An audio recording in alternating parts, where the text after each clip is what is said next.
Hey guys, sorry it's been a little while, but I wanted to create a video today to talk about alternatives to finasteride and minoxidil. Now, before I go any further, I want to just disclose that I am a huge advocate of at least finasteride. I think for everybody who suspects they are suffering from androgenic alopecia, male pattern baldness, hair loss of any kind, I think the first thing they should do is that they should go see a dermatologist and ask about finasteride. Finasteride is a proven treatment. It's one that I've had a very good experience with. I've used for a long time without any adverse effects whatsoever. I credit it as the number one thing that's helped me maintain and regrow some hair throughout the years, and I've been fighting hair loss for well over a decade now. I can't even tell you exactly when I began the fight, but I've been fighting it for a very, very long time, and male pattern baldness runs very strongly in my family, and I have been faced with extreme hair loss at points in my life. So finasteride is something I highly recommend, and even though I am talking about alternatives to finasteride, I think that everybody should at least look into finasteride if they haven't done so yet. Now, the reason why I would bring up alternatives to finasteride is because as big of a proponent as I am of finasteride, it would be foolish for me to suggest that everybody can use it and that everybody will have a good experience with it. And there are a number of reasons why people may not be able to use finasteride. Maybe they're allergic to it, or maybe they have very bad side effects from it. I mean, side effects are very, very rare with finasteride. It's about 2% of the population will get side effects from it.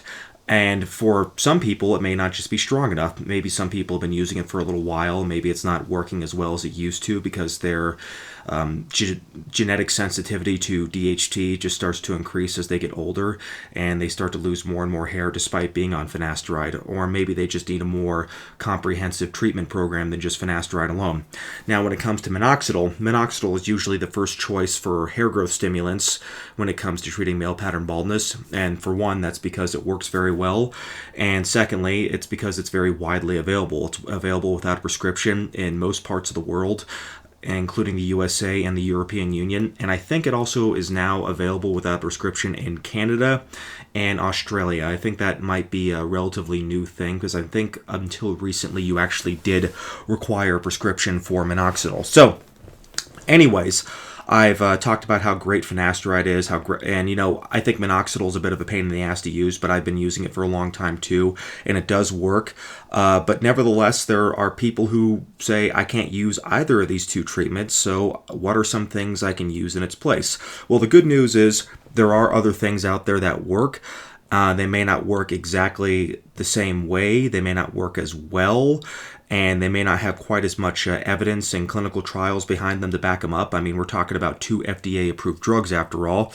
But nevertheless, if for some reason you can't use finasteride or minoxidil, or you want to, maybe add additional things to your hair loss routine to make your stack more effective, that's what I want to talk about today. So the first thing I want to go over are hair growth stimulants. Now, minoxidil, it's kind of frustrating because it's been around since the 80s, and even today, it's still the best hair growth stimulant we have on the market.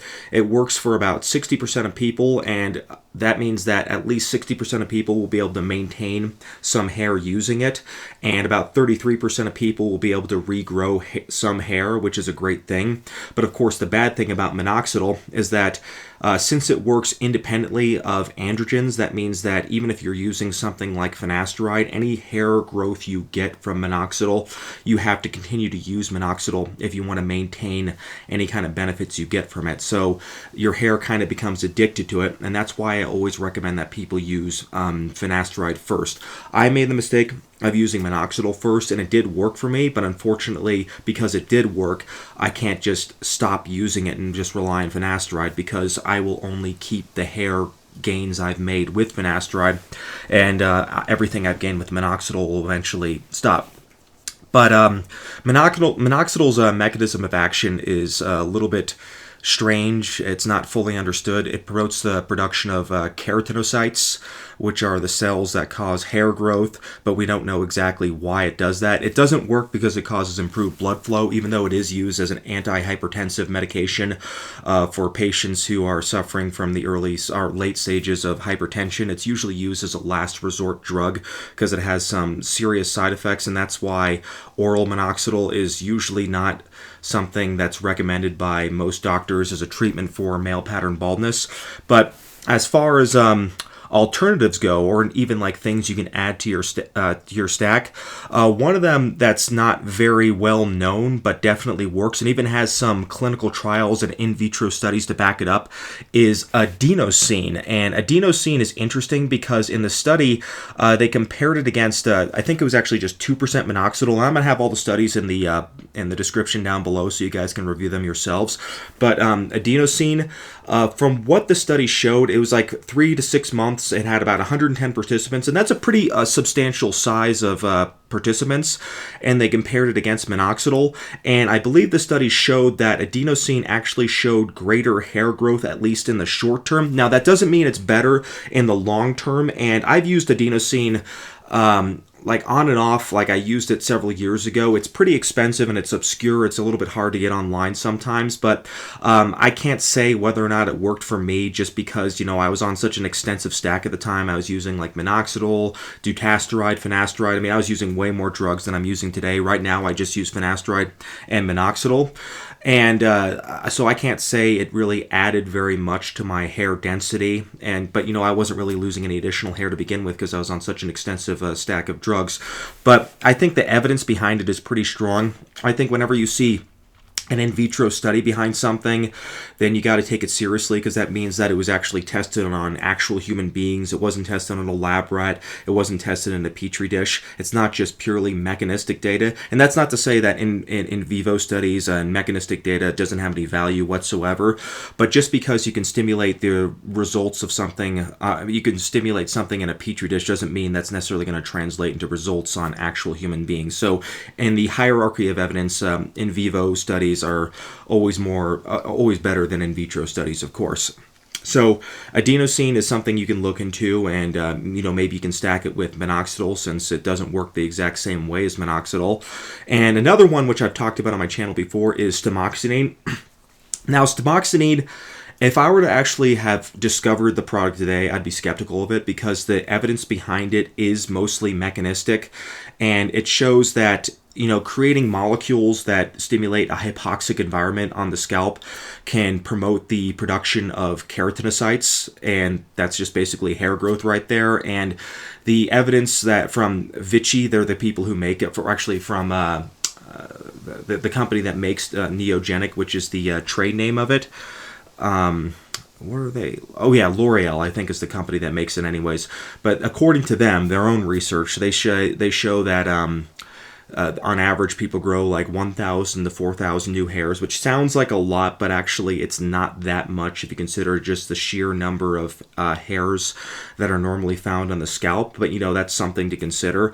And in my experience, I think that it actually did work for me. And more importantly, I think it's also a very, very good vehicle for RU58841.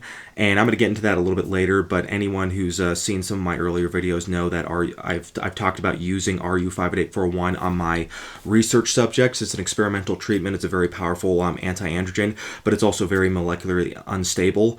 So having a good vehicle to deliver it onto your research subject is important. So by itself, tamoxinine is not a very powerful hair growth stimulant, but I do think it helps a little bit. I do think it gave me some results, and I'm not currently using it right now. And the fact that I was able to stop it without significant shedding afterwards shows that at the very least your hair follicles do not become like really addicted to it like they do with minoxidil. So I guess that's a plus right there. So I wouldn't expect to get minoxidil-like results from it, but I would expect to get some results from it, at least for some people.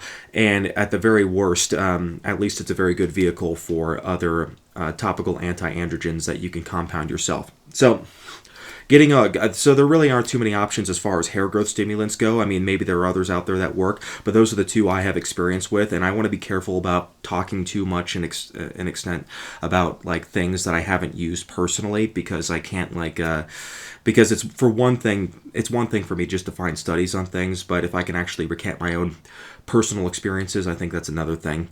So going over anti-androgens right now, I mean, this is like the most important thing because when we talk about like the long-term battle against hair loss, of course, anti-androgens are more crucial than hair growth stimulants because with anti-androgens, you're actually tackling the underlying problem with hair loss, which is the presence of androgens, namely DHT, which is by far the most destructive androgen on the scalp. But, testosterone is also damaging as well. It's only about 1/8 as damaging as DHT, but for some people, like, combating testosterone is important as well. So the first one I want to talk about, which I've discussed before, is alpha-estradiol, and I have a video about alpha-estradiol. And going over what I talked about in that video real quick, there was a study that compared it to minoxidil, and it was 2% minoxidil, and it showed that while alpha-estradiol did help with male pattern baldness, it wasn't as good as minoxidil 2%. And you may think, oh, okay, alpha-estradiol is crap then, because 2% minoxidil, that's not even as good as 5% minoxidil. But people need to realize that alpha-estradiol works differently. It actually tackles the DHT, and since it is a derivative of estrogen, I think it's possible it may even act as work as an indirect anti-androgen against testosterone, since that's how estrogen works. I mean, that's just speculative on my part, but at the very least, it will do something to target the DHT on the scalp, and that's a good thing. And whether or not it's strong enough as a standalone treatment, maybe for some people, I wouldn't expect it to be an effective standalone treatment for people who are like really young. But what it could be used for is that if like you're like 17, 18, like you're still in your teens and you're losing your hair, and for some reason your doctor does not recommend finasteride because he may suspect it may screw up your pubertal development, then maybe that's something you can use to buy yourself some time in addition to minoxidil. And if you're losing hair at like 18, 19, or even younger, then you'll probably want to throw the kitchen sink in it anyways. So, starting with like minoxidil, alpha-estradiol, and then going on finasteride or dutasteride when you're old enough. I mean, of course, you want to do that under the direction of your doctor, but that sounds like it would be a wise decision if you have any interest in keeping your hair. And the next one I want to talk about, of course, is dutasteride. And dutasteride is actually not approved for the treatment of male pattern baldness, even though it is an alpha-5 reductase inhibitor like finasteride. I think it is approved in some countries, but it works similar to finasteride, except it blocks both the type 2 and type 1 alpha-5 enzyme, whereas finasteride only blocks the type 2, I believe. And in the studies, there are some studies that show, and I'm going to show the studies, that show that it actually is quite a bit more effective than finasteride at combating male pattern baldness. Of course, a stronger drug will likely come with a higher risk of side effects, even though the studies that I found showed that actually it didn't really have too much of a higher side effect profile compared to finasteride. So, take that evidence for what it's worth. And, anecdotally, I have heard of people saying that dutasteride didn't cause side effects for them, even though finasteride did. So, that's interesting. I don't know how that would work. But dutasteride would be a good choice for people who have been using finasteride for a while, been using other treatments, and finasteride just isn't effective for them anymore. And what I mean by that is that if you've been on a drug for like 6 months and you are still losing your hair, in the same way you were before, then chances are that what you're taking just isn't strong enough for you. So in that case, in switching to something like dutasteride might be desirable. Now, you shouldn't confuse an initial shed for the drug not working. And for those who don't know, the initial shed is what you get often when you start a new treatment for male pattern baldness. And that's when your older, weak hair follicles, they start to fall off to make way for the newer, stronger hairs. And it seems paradoxical, but that's just something that happens when you start a hair loss treatment, is that you'll actually initially lose some hair. So you shouldn't panic over the initial shed, and you should stick with the treatment knowing that in the end, in the long run, it is going to pay off. So don't assume that a treatment isn't working within the first 6 months just because you go through a shed. That's just actually a sign that the drug is working. I mean, not everybody gets an initial shed, but if you do, that's not a reason to panic. If anything, that's a reason to be optimistic, because you can know in the long run that your hair is going to actually get better as a result of that. Like, your hair is just making way for the newer, stronger, thicker hair. So it's important to be very patient no matter what kind of treatment you're using. And lastly, the drugs I want to talk about are the experimentals. And I'm talking about RU58841 as well as CB0301. And CB0301 is actually interesting because it actually finished stage 3 clinical trials recently as of 2019 for the treatment of acne. And this year it's actually going to begin stage 3 clinical trials for the treatment of androgenic alopecia. But it should be available via prescription pretty soon since it already finished stage 3 clinical trials for acne. And that means that it can be prescribed off-label by a dermatologist, much like dutasteride already is, because dutasteride is very commonly prescribed off-label for male pattern baldness. I actually have a dutasteride prescription. I just haven't filled it in a long time, and my reason for not using dutasteride has nothing to do with the fact that it doesn't work. It's actually just a personal reason. It's because it uses soft gels, and I'm a vegan, and you know, I don't like that, and that's the reason why I stopped using dutasteride. But back on point, CB0301, I have used it before on my research subject back when it was an experimental, and my experience with it is that it works about the same as RU58841, meaning it's effective. It definitely does work. It even works in the absence of finasteride, so it's good at suppressing all androgens on the scalp. And I feel that right now I prefer RU58841 just because it's a lot cheaper. CB0301, it's kind of like the new hot treatment. So on the chemical research websites where I've discovered it, it's usually a lot more expensive. But I feel that if it is available via prescription, maybe you can get insurance to cover it, in which case it'll be very cheap. And the cool thing about these two experimentals is that they actually inhibit testosterone in addition to DHT. And a lot of people will say that, like, you know, they're using finasteride, dutasteride, and they're still losing hair, especially around the hairline. And a lot of times that's because, you know, even though they're suppressing their DHT, testosterone is still wrecking their hair. And even worse, finasteride and dutasteride actually tend to raise testosterone a little bit. So if your hair follicles are particularly sensitive to testosterone, then, you know, in some ways, you could be making things even a little bit worse by using finasteride and dutasteride. Now, I mean, that's not to suggest that everybody needs a topical anti-androgen, but for some people, you need to actually tackle the testosterone because there is evidence that testosterone, even without DHT, is damaging on the scalp. So that's where CB0301 and RU58841 come into play. And hopefully there will be other topical anti-androgens out there as well.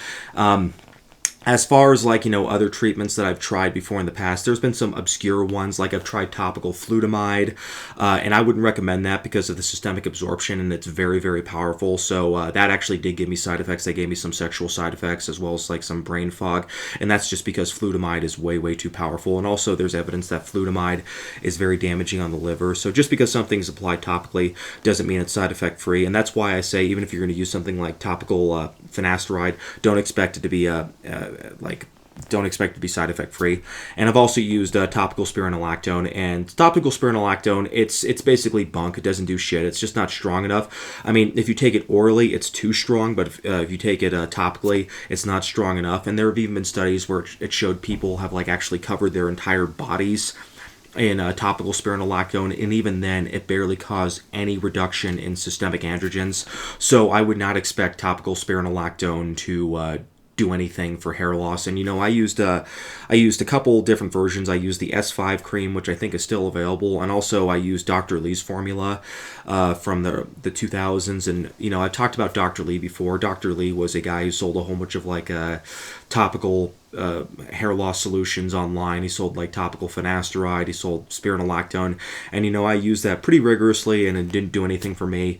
And, you know, I've tried some of the natural treatments as well. I've tried laser therapy, didn't do shit. It was very expensive. I even went to, like, a clinic that had, like, a very, like, high-tech laser, very powerful laser helmet thing you could use, and I've used a laser comb myself, and this was, like, way back in the day. Those didn't do squat for me, and I don't see why they would work. I don't see why people have so much faith in them. I mean, the active ingredient is light, and I don't see how light is going to combat that androgens on the scalp.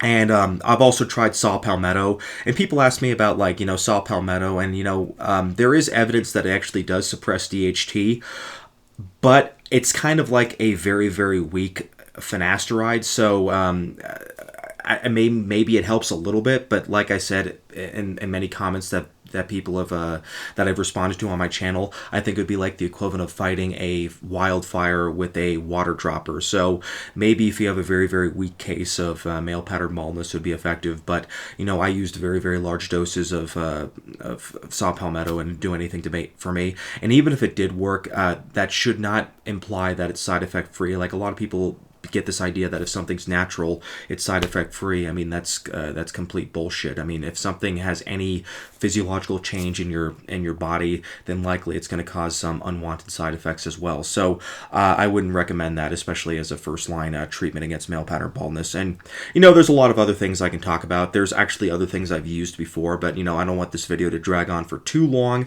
so I think I'm going to end it there. And I'm going to be back with more content relating to hair loss pretty soon, because there's some other subjects I want to talk about. But for those guys who have been watching, I really appreciate it. And I know I'm getting pretty close to 2,000 subscribers. And when I created this channel, I just did so because I just like talking about this stuff. And I didn't expect to get like hundreds, if not thousands of subscribers. So thank you to everybody who subscribed, and thank you to everybody who watches these videos. And I'll be back with more content soon. Take care.